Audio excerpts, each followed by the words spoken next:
विधिमंडळ अधिवेशनाचा तिसरा आठवडा सुरू आहे. अधिवेशनातील तिसऱ्या आठवड्यातला हा दुसरा दिवस आहे. अद्याप अजित पवार यांच्या अपघात प्रकरणावर विधिमंडळामध्ये कुठल्याही प्रकारची चर्चा नाही आहे. सत्ताधारी पक्ष असेल किंवा विरोधी पक्ष असेल, दोघंही सातत्यानं मागणी करतायत की कुठेतरी अजित पवारांच्या अपघात प्रकरणामधली माहिती आम्हाला मिळाली पाहिजे आणि यासाठी सभागृहामध्ये चर्चा आयोजित केली गेली पाहिजे. ना अध्यक्ष परमिशन देत आहेत, ना सभापती परमिशन देत आहेत.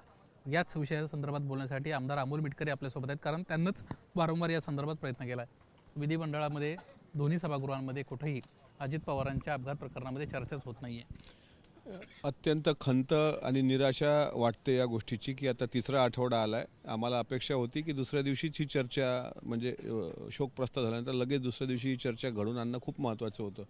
वास्तविक पाहता आता आम्ही रुलिंगमधले आहोत आणि अशा पद्धतीच्या चर्चा लावण्याचा अधिकार अर्थातच स्थगन देण्याचा अधिकार हा विरोधी पक्षाचा असतो.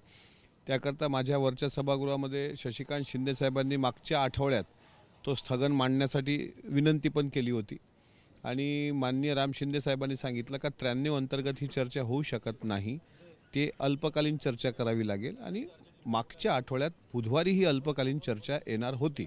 बुधवार दिवशी कामकाजामध्ये ते दिसलं नाही. गुरुवारचा दिवस आला. गुरुवारच्या दिवशी राज्यसभेचे नॉमिनेशन फॉर्म भरणार आहेत, त्या गडबडीमध्ये ती आली नाही.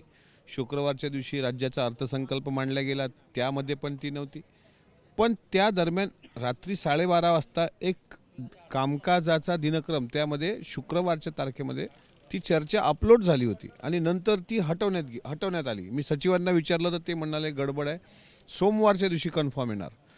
तर आता आजचा म्हणजे कालचा सोमवार झाला. मी स्वतः शशिकांत शिंदे साहेबांनी आम्ही सर्वांनी विचारलं की चर्चा का होत नाही आहे, चर्चा घडून आणायला अडचण काय.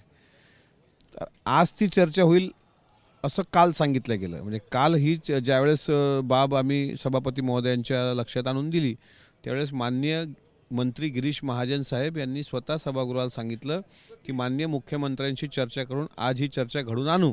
तर आजच्या आता कामकाजाचा दिनक्रम मी बघितलेला नाही, पण ते बघितल्यानंतर कळेल की चर्चा झाली पाहिजे. आता वरच्या सभागृहात तरी इथपर्यंत आलं आहे, खालच्या सभागृहात मात्र अद्याप त्या विषयाचं चर्चा पण झाली नाही, म्हणजे तो विषय चर्चेला पण आला नाही. त्यामुळे माननीय विधानसभा अध्यक्ष, माननीय विधान परिषद सभापती यांनी या प्रकरणाला गांभीर्यानं घ्यावं आणि अजितदादांच्या विमान दुर्घटनेसंदर्भातली एक साधक बाधक चर्चा, चौफेर चर्चा दोन्ही सभागृहात झाली तर मग केंद्र सरकार चर्चा घडून आणायला आणखी सकारात्मक राहील. आणि हा जो आमचा उद्देश काय आहे की इतकी ढिलाई जी होते तपास कार्यामध्ये, म्हणजे DC ते काय AIBचा पहिला त्रोटक अहवाल आला, तो आता वस्तुनिष्ठ अहवाल येणं अद्याप बाकी आहे. DGCAवर FIR झाला नाही, त्या अधिकाऱ्यांवर VSR व्हेंचरच्या अधिकाऱ्यांवर FIR झाला नाही, त्यांची लोक आता धमक्या द्यायला लागलीत, तो रोहित सिंग किंवा त्याचं तो VK सिंग वगैरे.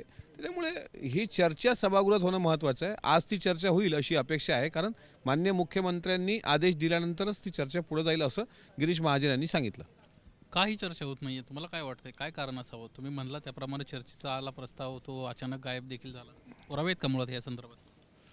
नाही, आता ते ऑनलाईन येतं आहे सगळं आणि ते आम्हाला काय उद्याचं कामकाज जे आहे ते आज रात्रीच कळतं. मग ते लॉग इन करावं लागतं आणि त्याच्यावर ते कळतं. पहिले आम्ही वाचली, पण परत ते पाहतोय तर ते काय दिसले नाही. मात्र चर्चा आली होती हे आम्ही वाचलं, चर्चा आली होती. पण हे का घडून येत नाही आहे हा मोठा प्रश्न आहे.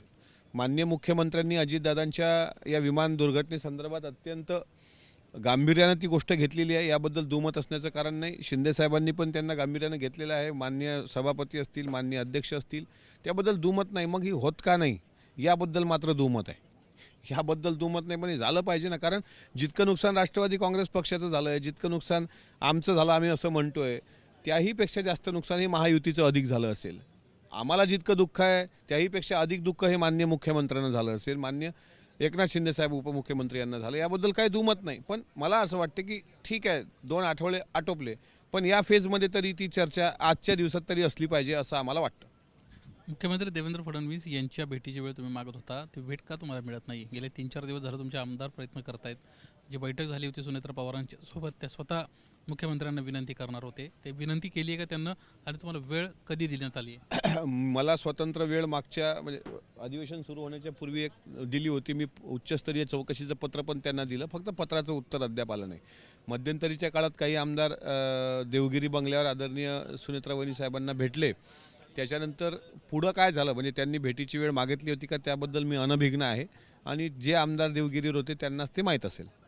काय आता इथून पुढं काय अपेक्षित आहे तुम्हाला? वाटते का सरकार तुमच्या या सगळ्या मागण्यांसंदर्भात किंवा महाराष्ट्राचा उपमुख्यमंत्री जो सरकारमध्ये सत्तेमध्ये सहभागी होते अजित पवार यांच्या बाबतीतच अशा पद्धतीनं अनास्था दाखवली जाते? त्यामुळे या गोष्टीचं खरंच वाईट वाटतं की अजितदादांसारखा नेता, सत्तेतला नेता, महायुतीचा एक पिलर, एक बॅकबोन म्हणता येईल, म्हणजे एक इतका मोठा नेता, आणि अशा प्रकारे जर चर्चा विमान अपघाताची घडून येत नसेल तर हे खूप वाईट आहे.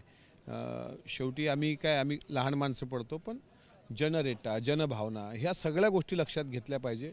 जनआंदोलनाचं स्वरूप याला येता कामा नये, कारण लोकांच्या भावना पण तीव्र आहेत. आता जनआंदोलन पेटलं तर मग ते भार पेटत जाईल. पण सभागृहामध्ये या अधिवेशनात निदान तेवढी चर्चा जरी घडून आली तरी अजितदादा स्वतः जिथून ते पाहत असतील त्यांना वाटेल की बाबा इतके 40 वर्ष सेवा केली या महाराष्ट्राची या विधिमंडळात राहून, आणि माझ्याबद्दल जर तिथे साधी चर्चा नसेल तर मग यापेक्षा काय वाईट असू शकतं. शेवटचा प्रश्न, पुढचं पाऊल काय असणार आहे? आम्ही लढाई लढत राहू. काही लोक आम्हाला म्हणतात न्यायालयीन लढाई लढा, काही लोक आता न्यायालयीन लढाई लढण्यासाठीच आम्ही पोलीस स्टेशनला गेलो होतो ना, तुमच्या त्या मरीन ड्राईव्ह पोलीस स्टेशनला. काय झालं, त्यांनी 0 FIR पण घेतला नाही. त्यांना फोन आले, ते उठून चालले गेले. आमचा संविधानिक लढा फोन आला होता?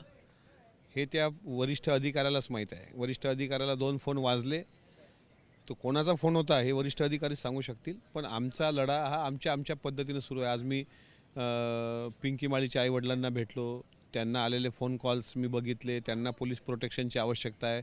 त्यांच्या आईच्या जे काही ते ॲडमिट आहेत तो खर्च सरकारने उचलला पाहिजे, त्यांनी कबूल पण केलं आहे गिरीश महाजन साहेबांनी.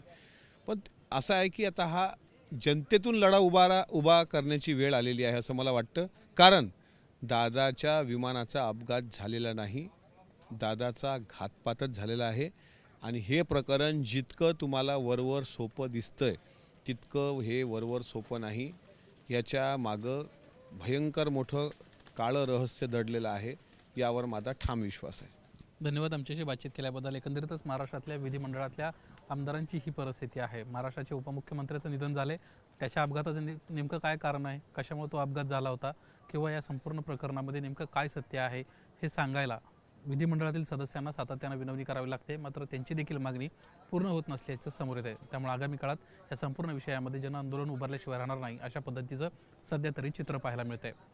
कॅमेरामन योगेंद्र गुप्ता सह निलेश बुधावले, ABP माझा, मुंबई.